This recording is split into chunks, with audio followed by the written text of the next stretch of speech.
బెల్లుగూడలో bumper offer 3,75,00,000 G+2 4 BHK villa కొనండి. నెలకు ₹1,00,000 rent guarantee. Terms and conditions apply. Welcome to Suman TV.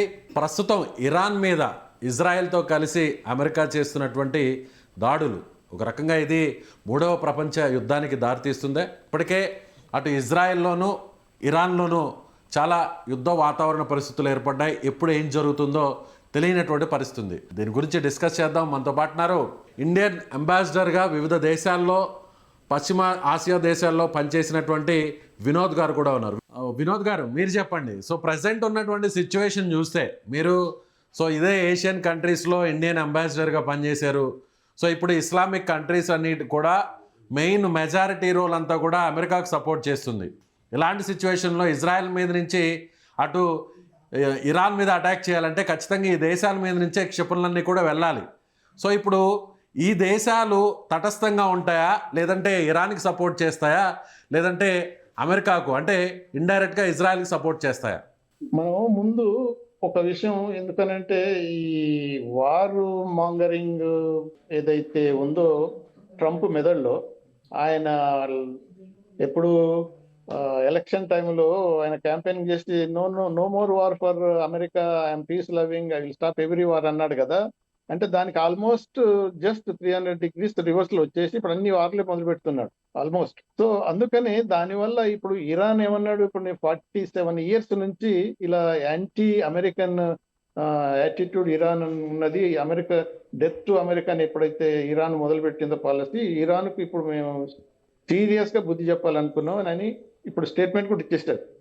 అయితే ముందు ఎలా ఉంది, న్యూక్లియర్ ప్రోగ్రామ్ ని, న్యూక్లియర్ అణుబాంబు తయారు చేయడానికి వీలు లేదు. అందుకనే జూన్ లో కూడా ఇలా డీప్ స్ట్రైక్ చేసి అది ఏదైతే బాంబు దాడులు చేశారో దానివల్ల చాలా వరకు అంత నాశనం అయిపోయింది అనే పద్ధతులు ఉన్నారు. వాళ్ళ దాంట్లో కూడా రిపోర్ట్లు డిఫరెంట్గా ఉన్నాయి.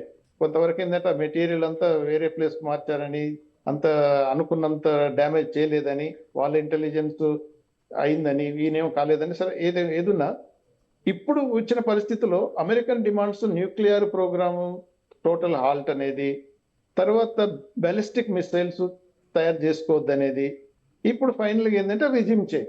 సో అందుకనే ఇప్పుడు ఈ డిప్లొమాటిక్ నెగోసియేషన్స్ అవుతున్న కొద్దీ ఇరాన్ ఏమన్నది మొదటి నుంచి, ఓకే న్యూక్లియర్ ప్రోగ్రాము హాల్ట్ చేయటం అనేది 100% కాదు, మేము ఏది మామూలుగా ఏమంటారంటే బాంబు తయారు చేయడానికి కాదు, మేము సివిలియన్ యూజ్కే ఉపయోగించుకుంటాం, అది అప్రూవ్ చేయాలి అండర్ ఐఈఏ, మన న్యూక్లియర్ ఇంటర్నేషనల్ ఏజెన్సీ, దాని సూపర్విజన్ మేము చేసుకుంటాం, అలో చేయాలనేది వాళ్ళ డిమాండ్ ఉండేది. తర్వాత మిగతా ఈ regime change, ballistic missiles programmes అసలు ఇన్వాల్వ్ చేయొద్దు అనుకున్నారు. సరే, ఇప్పుడు మనకు మీడియేటర్ గా పనిచేసిన ఒమన్ ఫారెన్ మినిస్టర్ ఇచ్చిన స్టేట్మెంట్ ప్రకారం నిన్న ఇచ్చాడు, ఈ రోజు కూడా అదే చెప్తున్నాడు, ప్రోగ్రెస్ అవుతున్నది, అందుకనే నేను ఇప్పుడు వాషింగ్టన్కి వెళ్తున్నా, వాషింగ్టన్ లోనే ఉన్నాడు.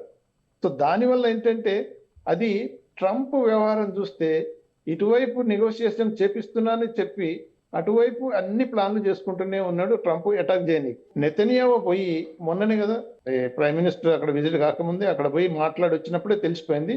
దాని తర్వాత ఈ హెజ్బుల్లాస్ను లెబనాన్ను అటాక్ చేసింది ఎందుకు చేశారంటే వీళ్ళు సపోర్టర్స్ కదా, అంటే ప్రాక్సీస్ కాబట్టి వాళ్ళను అటైతే హమాస్ను చాలా దెబ్బ కొట్టారు అనుకోండి, అటు హెజ్బుల్లాను కూడా కొట్టేస్తే ఇది ఇరాన్ చాలా వీక్ అయిపోతుంది, దెన్ మనం ఇరాన్ను ఇమీడియట్ గా డౌన్ చేస్తున్న ప్లాన్ లో నెతన్యాహు పోయాడు. సో దాంతో ఇప్పుడు వాళ్ళు ఏదైతే స్ట్రైక్ ఈరోజు చేశారో, అదే నిన్న నెగోషియేషన్స్ కంప్లీట్ అయిన నైటే జరుగుతుందని ఎప్పటి నుంచో అనుకుంటున్నా నేను, అది యాంటిసిపేటెడ్, అది దాంట్లో ఏమాత్రం డౌటే లేదు. ఎందుకంటే ఇంత మొబిలైజేషన్ ఆఫ్ ఫోర్సెస్ ను అమెరికా అంత పంపించిన తర్వాత లిమిటెడ్ స్ట్రైక్ చేసి ఈ రిజిమ్ చేంజ్ చేయాలనే ఆలోచనతో మొదలు పెట్టి ఉండొచ్చు. కానీ మీరు అన్నట్టు ఇది ఎంత దూరం పోతుంది, ఇది రష్యా యుక్రెయిన్ వార్లో చూసినప్పుడు బ్లిట్జ్ క్రిగ్ అంటే లైటనింగ్ వార్తో చేసి ఒక వారం 10 రోజుల్లో మనం సాధిస్తామని ఆ జనరల్స్ పుటిన్కి ఎలా చెప్పారో, ఇప్పుడు ఈయన ట్రంప్ అడ్వైజర్స్ కూడా అదే లిమిటెడ్ వార్ లెక్క చేసి రిజిమ్ చేంజ్ చేద్దాం అనే పద్ధతికి పోయారు. కానీ ఇది ఎస్కలేట్ అవుతుంది ఫస్ట్. ఇప్పుడు already with in last time మన జూన్ లో వాళ్ళ అంటే ఇది ఇజ్రాయెల్ అటాక్ చేసినప్పుడు మనం చూసినట్టయితే వీళ్ళు ఇరాన్ ఎదురుదాడి చేయడానికి డ్రోన్లను ఉపయోగించడం, మిసైల్స్ దాడి చేయడానికి కనీసం ఒక 10 to 12 hours టైం తీసుకున్నారు వాళ్ళు. అప్పుడు ఇప్పుడు 2 అవర్స్లోనే రిటాలియేషన్ స్టార్ట్ అయిపోయింది. అంటే ఇప్పుడు మనకు ఆ గల్ఫ్లో కంట్రీస్లో ఉన్న కంట్రీస్లో ఎక్కడైతే ఈ అమెరికన్ బేసెస్ ఉన్నాయో వాళ్ళు మొదటి నుంచి అంటున్నారు, ఈ అమెరికా గనక ఇరాన్ అటాక్ చేస్తే మీ అమెరికన్ బేస్లు ఏ ఏ కంట్రీలో ఉన్నాయో ఈ గల్ఫ్ దేశాలు అన్నిట్లో మేము అటాక్ చేస్తాం, అవన్నీ మా టార్గెట్ అని అంటూనే ఉన్నారు.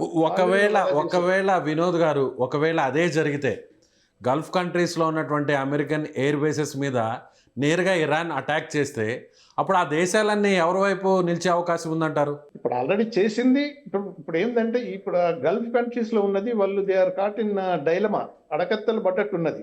ఇరాను ఆధిపత్యం అంత ఉండవలసిన అవసరం లేదు, అది వీక్ అయ్యితే పర్వాలేదు. అలానే ఇజ్రాయెల్ యజమాని పెరిగిపోయి వాళ్ళందరూ ఇజ్రాయెల్కు సబ్జుగేట్ అయిపోయి వాళ్ళకు దాని ఆధిపత్యం పెంచుకుంటే వాళ్ళకు నష్టం వస్తుందని, అందుకనే ఇది ఒక లిమిటెడ్, ఒక ఇరాన్కు బుద్ధి చెప్పండి కానీ ఇజ్రాయెల్ను కంటైన్ చేయండి అనే పద్ధతిలో అమెరికాతోని వీళ్ళు డీల్ చేస్తున్నారు. అయితే నెతన్యాహు ప్లాన్ ఏంటి, ట్రంప్ ప్లాన్ ఏంటంటే ఓకే అట్లీస్ట్ మీరు కొంతవరకు అయితే మాకు సపోర్ట్ చేస్తామన్నారు కదా, ఇదే ఆసరాగా తీసుకుని నెతన్యాహు కంప్లీట్గా ఇరాన్ను ఆల్మోస్ట్ డిమాలిష్ చేయాలి, రిజిమ్ చేంజ్ చేయాలి. ఏదైతే ఇప్పుడు మన వెనిజువేలా చేశారు కదా, మధ్యలో తీసుకుపోయి అక్కడ చేసేసి వాళ్ళు అనుకున్న వైస్ ప్రెసిడెంట్ ను ఇక పప్పెట్ లెక్క నడిపించుకొని ఆయిల్ ఎక్స్ప్లోర్ చేసి వాళ్ళ రాజ్యం నడిపిస్తున్నారు కదా, అదే పద్ధతిలో ఇరాన్ అలా చేయాలనే ప్లాన్ లో వాళ్ళు ఉన్నారు. రైట్ సార్, మీరు అన్నట్టుగా చూద్దాం రాబోయే రోజుల్లో ఏం జరుగుతుందో, ముఖ్యంగా ప్రపంచ ఆర్థిక వ్యవస్థ మీద, అలాగే అమెరికా వైపు ఎవరు నిల్చుంటారు, ఇస్లామిక్ కంట్రీస్ మధ్య విచ్ఛిన్నం ఏర్పడితే సో నిజంగా అమెరికా వైపు ఉంటారా ఇరాన్ వైపు ఉంటారా కూడా వేచి చూడాల్సినటువంటి పరిస్థితి. థ్యాంక్ యూ వివిరావు గారు, థ్యాంక్ యూ వినోద్ గారు, థ్యాంక్ యూ సో మచ్. నమస్కారం.